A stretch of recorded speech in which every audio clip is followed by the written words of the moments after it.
Bonjour, bienvenue à ce webinaire Micro-entreprise Mon calendrier qui vous est présenté par la Chambre des métiers de l'artisanat Auvergne-Rhône-Alpes. Je me présente, je m'appelle Mathieu Picouron, je suis conseiller en gestion d'entreprise spécialisé dans les micro-entreprises justement.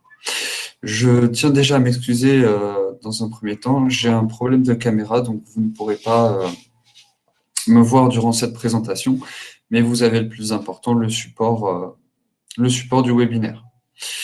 Alors, vous venez de vous immatriculer tout récemment en micro-entreprise et vous avez fait le grand bain vous avez fait, le grand saut dans le bain de l'entrepreneuriat. Ne vous inquiétez pas, vous n'êtes pas seul à la tête de si, vous êtes seul à la tête de votre boîte, mais nous sommes là pour vous accompagner tout au long de votre gestion. Avant de commencer dans les obligations déclaratives, j'aimerais bien vous rappeler les obligations au niveau comptable, à savoir vous mettre à jour sur tout ce qui est devis, facture, livre des recettes et registre des achats. À savoir, le devis est obligatoire dans les activités du bâtiment à partir de 150 € de prestation et pour les autres activités à partir de 1 500 €.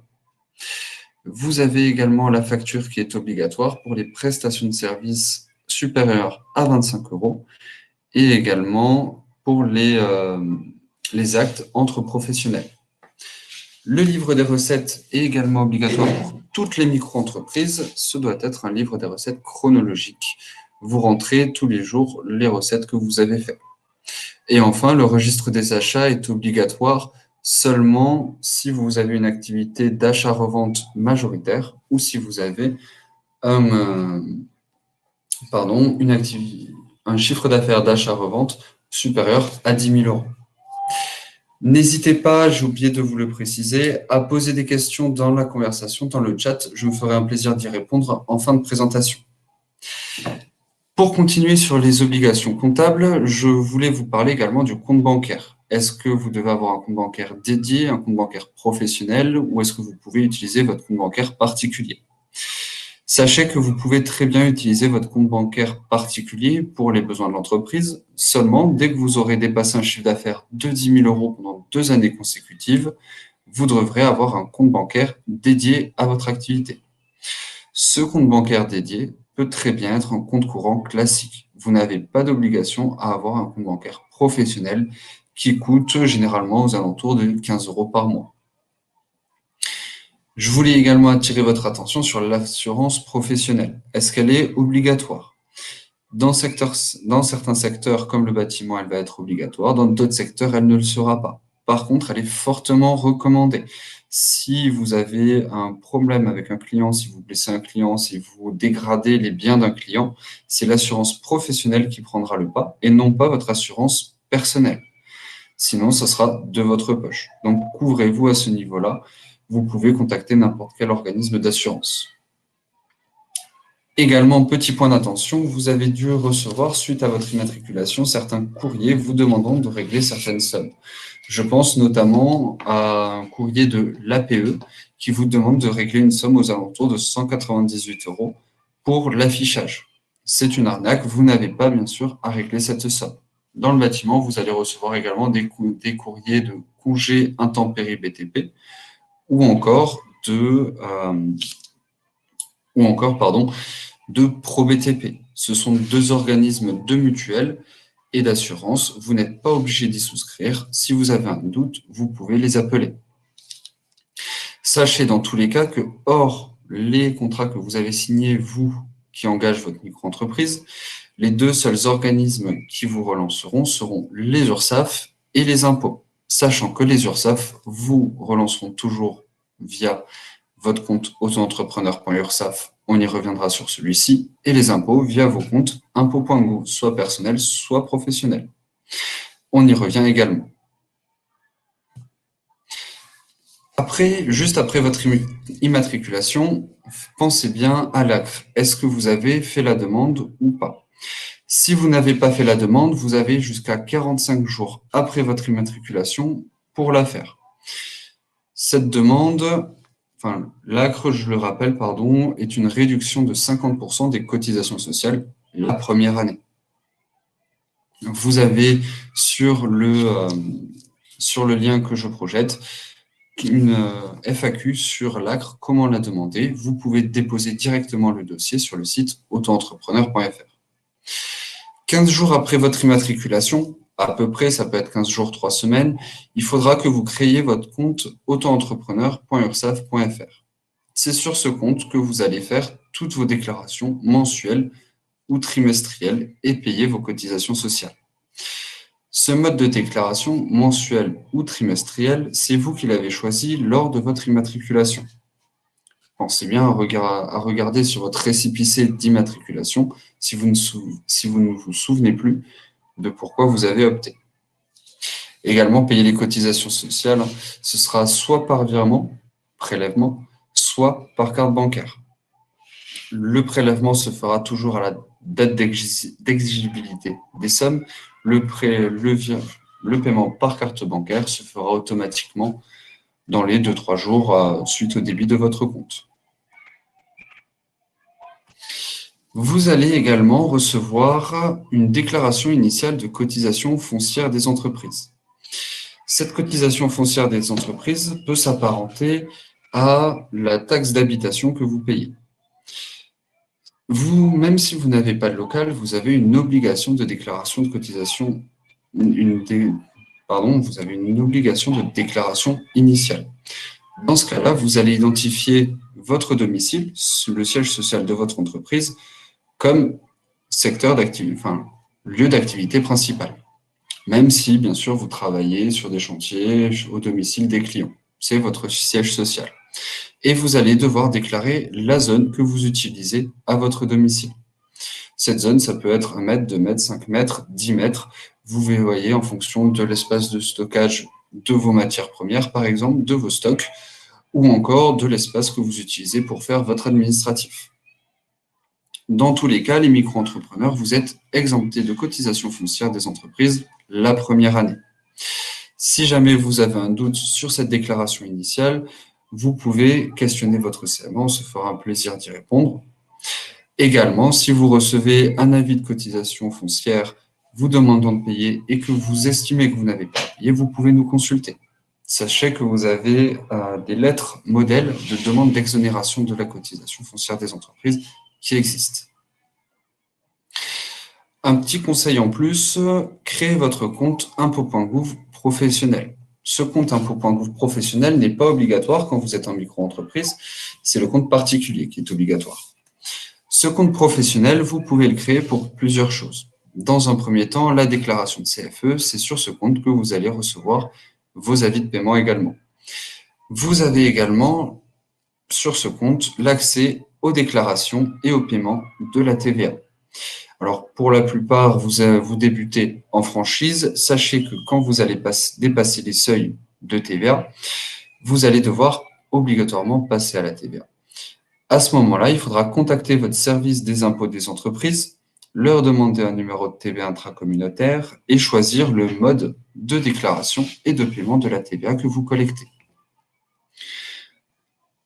À ce moment-là, il faudra que vous passiez par votre compte impôt.gouv professionnel, sachant que la création de ce compte prend entre 2 et 3 semaines, vu que vous avez une première validation par mail et une deuxième validation par courrier.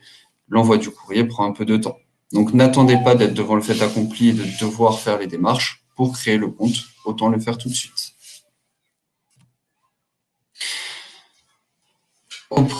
La déclaration auprès des URSSAF. Donc, vous avez l'obligation de déclarer votre chiffre d'affaires mensuellement ou trimestriellement, comme je vous l'ai dit tout à l'heure, auprès des URSSAF, même si vous avez fait un chiffre d'affaires qui est égal à 0. Comme vous pouvez le voir, si vous avez un défaut de déclaration, vous encourez une pénalité de 52 €. À savoir également, lorsque vous déclarez votre premier chiffre d'affaires, vous ouvrez vos droits associés à cette déclaration, notamment le droit à la formation professionnelle. C'est-à-dire, au niveau des cotisations sociales, vous cotisez pour votre protection dans un premier temps, 22% de cotisations sociales pour les prestations de services et 12,8% pour la revente. Vous cotisez également à 0,3% pour le conseil de la formation professionnelle. Dès que vous avez cotisé une première fois à ce conseil de la formation professionnelle. Donc, dès que vous avez déclaré du chiffre d'affaires, vous avez accès à des formations. Si vous voulez, par exemple, vous former sur la création d'un site Internet, vous pouvez le faire. Ou encore, pour vous démarquer sur les réseaux sociaux, des formations existent. Vous pouvez vous renseigner auprès de la CMA.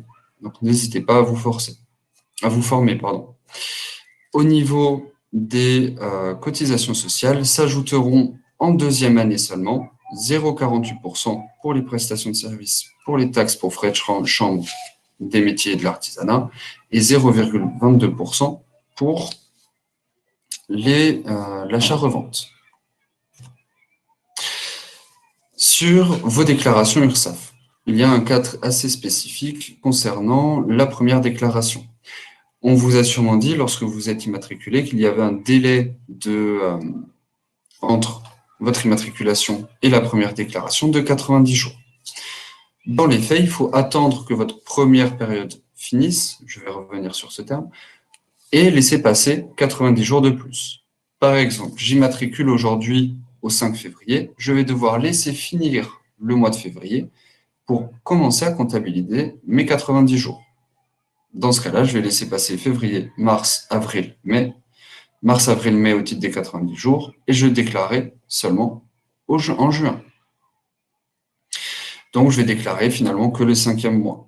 Si vous êtes trimestrialisé, on va faire exactement le même processus. J'immatricule en février, janvier, février, mars étant le premier trimestre. Je vais laisser passer également le deuxième trimestre, avril, mai, juin. Ma première déclaration se fera au 1er juillet.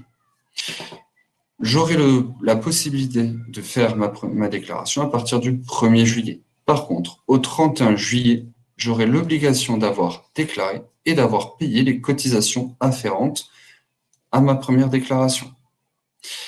Pensez-y, pour votre première déclaration, le montant des cotisations sociales à payer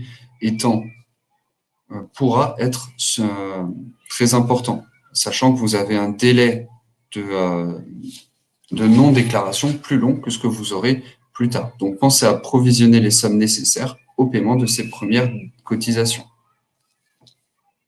Sachez qu'on peut vous accompagner à la CMA dans ces premières déclarations si vous en avez besoin. Autre déclaration, la déclaration d'impôt. La déclaration d'impôt, tout le monde est obligé de la faire courant mai-juin. Vous avez immatriculé en début d'année, vous n'aurez pas de déclaration d'impôt spécifique à votre micro-entreprise cette année. Parce que mai-juin, on déclare les revenus de l'année 2020. Par contre, en 2022, vous devrez faire une déclaration spécifique pour les revenus de l'année 2021. C'est une déclaration supplémentaire à ajouter directement sur votre espace impôt.gouv particulier. Au niveau de l'imposition, vous avez deux modes d'imposition en micro-entreprise. Vous avez soit le versement forfaitaire libératoire, soit l'imposition par abattement forfaitaire de charges. Ça aussi, c'est un choix que vous avez fait lors de votre immatriculation. Donc, pensez bien à vérifier sur votre récépissé d'immatriculation, encore une fois, pourquoi vous avez opté. Sachez que si vous avez un doute, le versement forfaitaire libératoire, qui est mensuel ou trimestriel en fonction de vos déclarations, est collecté directement par les URSSAF. Donc, vous verrez sur votre première déclaration si vous y êtes assujetti ou non. À savoir, je rappelle les abattements forfaitaires de charges pour les micro-entreprises artisanales. Au niveau des prestations de services, on est sur un abattement de 50%. Et pour l'achat-revente, fabrication également, nous sommes sur un abattement forfaitaire de 71% de charges. Pensez bien à ça. À noter que vous pouvez dès aujourd'hui mettre en place des prélèvements fiscaux mensuels ou trimestriels afin d'anticiper l'imposition au titre de vos revenus de micro-entrepreneurs. Qu'est-ce que ça veut dire? Par exemple, vous savez que vous allez faire 30 000 € de chiffre d'affaires cette année et que vous allez avoir une imposition de 500 € l'année prochaine au titre de vos revenus de micro-entrepreneur. Vous pouvez dès aujourd'hui vous rendre sur le site des impôts dans votre espace particulier et demander à être prélevé tous les mois d'une certaine somme, 60 € par exemple, au titre de l'impôt à venir l'année prochaine. Comme ça, l'année prochaine, vous n'aurez pas 500 € à sortir, il y aura seulement une régularisation qui s'opérera. C'est le même principe que le versement, que le prélèvement à la source, sauf que c'est vous qui décidez du montant du prélèvement. Sachez que dans toutes ces déclarations, la CMA peut vous accompagner, notamment à travers notre pass Liberté Micro, qui est en fait un bouquet d'offres de services où on vous permet d'avoir accès à un interlocuteur unique qui sera votre entrée, porte d'entrée à la CMA. Il pourra vous répondre sur toutes les questions que vous posez. Vous aurez également accès à un logiciel de gestion que nous avons mis en place pour vérifier justement tout ce qui est devis, facture. Également, vous avez les formations gratuites, les formations de la CMA gratuites en illimité pour l'ensemble de l'année. Et comme je vous l'ai dit tout à l'heure, on peut vous accompagner dans les déclarations que vous effectuez, première déclaration, déclaration de CFE, et vous accompagner dans la déclaration d'imposition. Bien sûr, tous ces services sont ouverts au public et vous pouvez demander à rencontrer des conseillers. On se fera un plaisir de vous répondre. Est-ce que vous avez des questions ?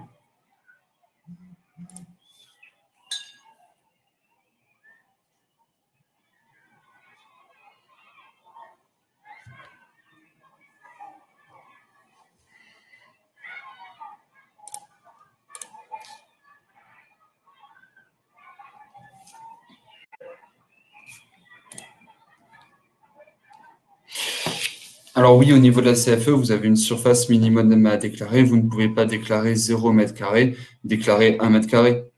Après, la cotisation foncière des entreprises, elle est calculée en fonction de la valeur locative du bien dans lequel votre activité est domiciliée et du montant du chiffre d'affaires que vous effectuez. Après, au niveau du calcul, je ne pourrais pas plus préciser, c'est interne aux impôts, nous n'avons pas accès. Quand je fais un devis, quel pourcentage dois-je ajouter pour inclure toutes les charges et impôts environ? Alors là-dessus, je ne pourrais pas vous répondre comme ça directement, en fonction de si vous faites de la prestation de service ou de l'achat-revente. Il n'y a pas réellement de règles. Dans le nettoyage, en plus, il faudrait qu'on étudie vraiment vos charges, en fait, pour savoir à quel moment vous êtes rentable. Mais dans le nettoyage, vous ne pouvez pas facturer en dessous de 23, 22 € de l'heure minimum. En dessous, vous n'êtes pas rentable. 25%, un peu moins. Là-dessus, pareil, je ne pourrais pas vous dire. C'est vraiment en fonction de chacun, vos charges. Donc là-dessus, on peut se rencontrer pour fixer des prix.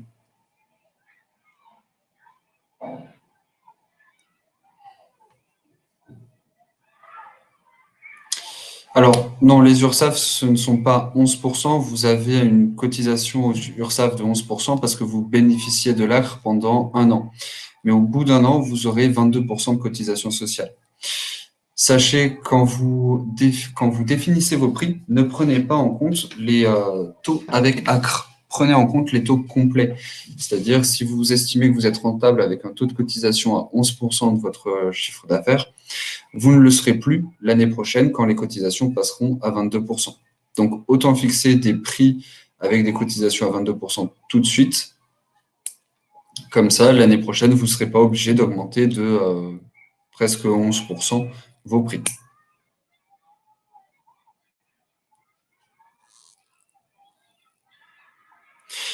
Alors, au niveau de la TVA, paysagiste, est-ce que vous touchez à TVA? Ça, c'est en fonction de vous, ce que vous avez choisi lors de votre immatriculation. Est-ce que vous avez opté pour la franchise en base de TVA ou est-ce que vous avez opté assujetti à TVA tout de suite?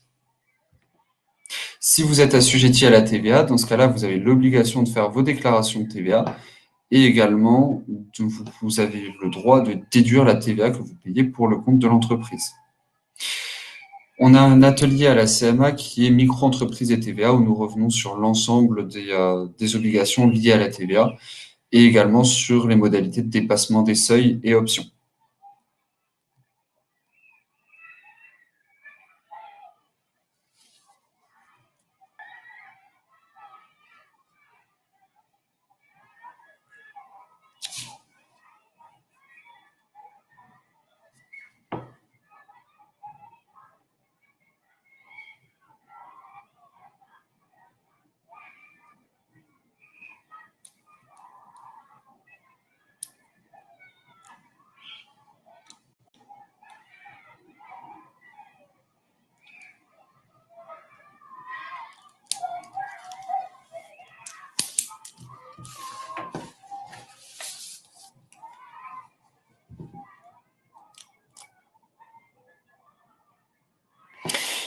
Pour le prélèvement des impôts, vous me parlez des prélèvements fiscaux que vous mettez en place vous directement. Effectivement, ça se fait depuis votre espace impôts.gouv particulier. Vous avez la possibilité de modifier ces prélèvements.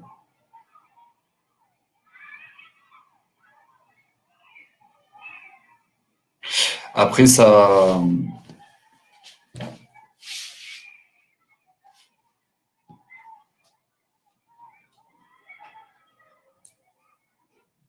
quand vous dites que ça évite à avoir à le faire mensuellement, c'est ce que vous voulez dire? Parce qu'au niveau des impôts, ça, c'est complètement indépendant des URSSAF, hein. C'est pas parce que vous mettez en place un prélèvement sur les impôts que vous ne pouvez plus, que vous ne devez plus, pardon, déclarer aux URSSAF. Mais effectivement, les mettre en place, ça vous permet d'anticiper les impôts de l'année prochaine. Ah oui, tout à fait, vous avez raison. Après, il faut réussir à estimer quel sera le montant de votre impôt à payer. Ça se fait en fonction de votre chiffre d'affaires prévisionnel. Et vous avez sur le site impôt.gouv une liste de simulateurs qui vous permet d'identifier l'impôt que vous allez payer et de mettre en place ces prélèvements. Comment est-ce qu'on fait pour être visible sur Internet? Alors là-dessus, je ne pourrais pas vous répondre. Je vous invite à vous rapprocher du service formation de la CMA.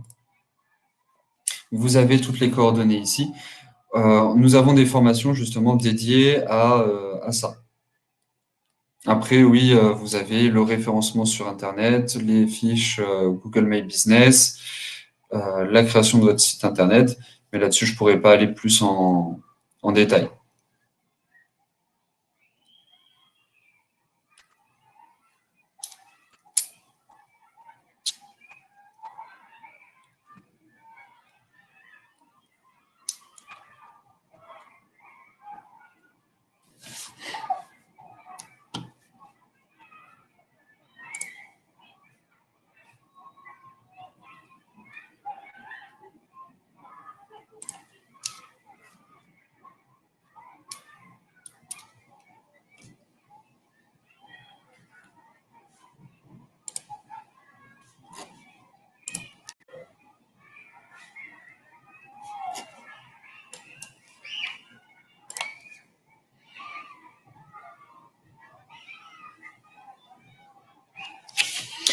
Tout à fait. Quand vous faites un devis, il faudra prendre en compte l'ensemble de ces charges, que ce soit les URSSAF, les impôts, la taxe formation, la taxe CMA.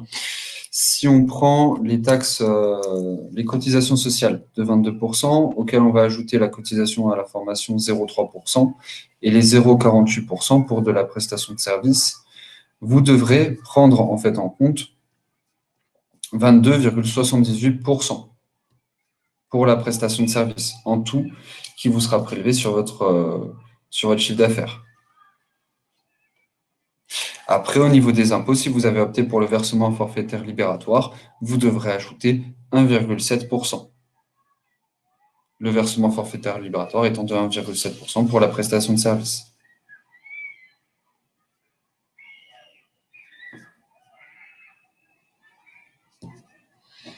Donc, on serait sur 24,48% de prélèvement.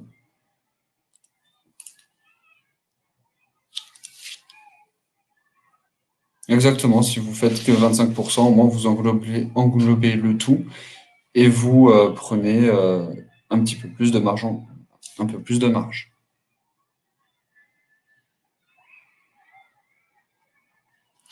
Quand vous me parlez de frais généraux, vous me parlez de vos charges.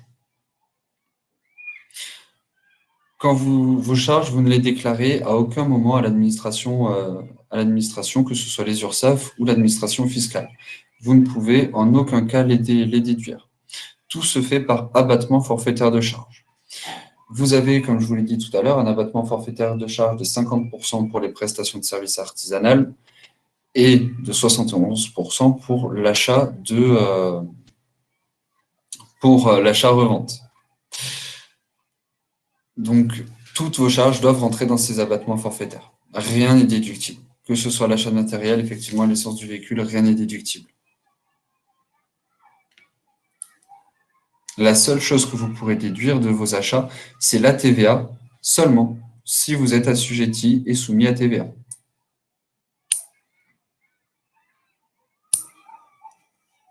Effectivement, si vous voulez déduire vos charges, il faudra passer sur un régime réel de comptabilité. Que ce soit société, entreprise individuelle, n'importe. Mais en micro, vous ne déduisez rien du tout.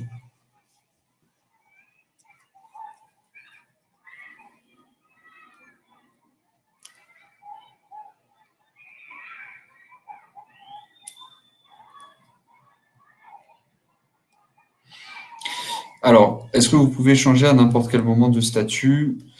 Si vous créez une société, oui, mais effectivement, ce sera une démarche payante. Après, si vous voulez passer en entreprise individuelle au réel de comptabilité, vous êtes obligé de le faire avant le 1er février de l'année en cours pour une rétroactivité. Si par exemple j'avais envie aujourd'hui de changer de statut, il serait trop tard pour l'année 2021. Là, je peux changer de statut pour passer en entreprise individuelle au réel. Par contre, ça sera actif qu'en 2022. Par contre, effectivement, si vous créez une société, hein, ça peut être fait à n'importe quel moment.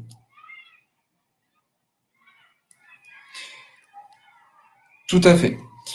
Toutes les charges que vous avez, que ce soit ces taxes de CMA, taxes de formation, cotisations sociales, même l'impôt libératoire, vous les payez directement à l'URSSAF sur le site autoentrepreneur.ursaf.fr.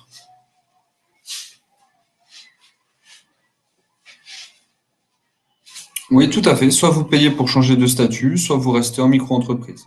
Ça, c'est votre choix.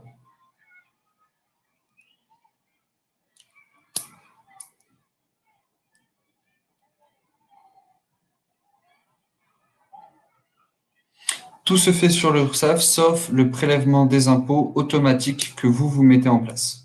Sinon, tout se fait sur les URSSAF.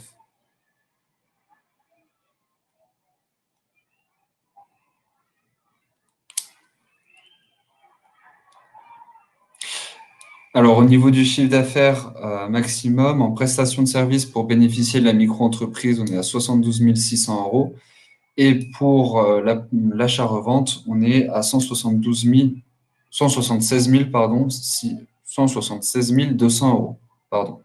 Ça, c'est pour bénéficier de la micro-entreprise. Après, faites attention, vous avez des seuils de chiffre d'affaires également. Pour la TVA, on est à 34 400 pour la prestation de service et 85 800 pour l'achat-revente. Si, c'est ce que je viens de vous dire. On a des seuils de TVA, hein.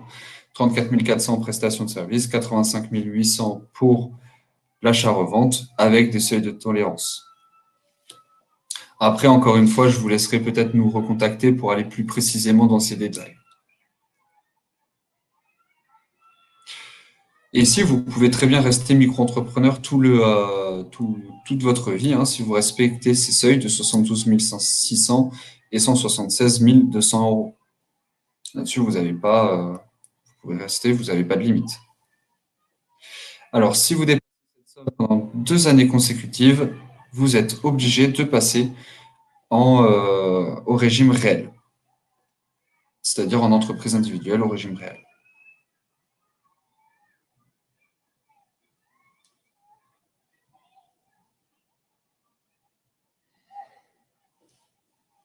Si vous dépassez une seule année, vous restez en micro-entreprise, hein. Il faut vraiment que ce soit 2 années consécutives. Ce que je vous propose, c'est qu'on s'arrête là au niveau des questions, mais n'hésitez pas à me recontacter pour échanger à ce niveau-là. Et du coup, oui, exactement, c'est ce qu'on peut en déduire, que vous pouvez dépasser une année sur deux et faire le yo-yo entre au-dessus du seuil, en dessous du seuil. C'est comme vous le souhaitez.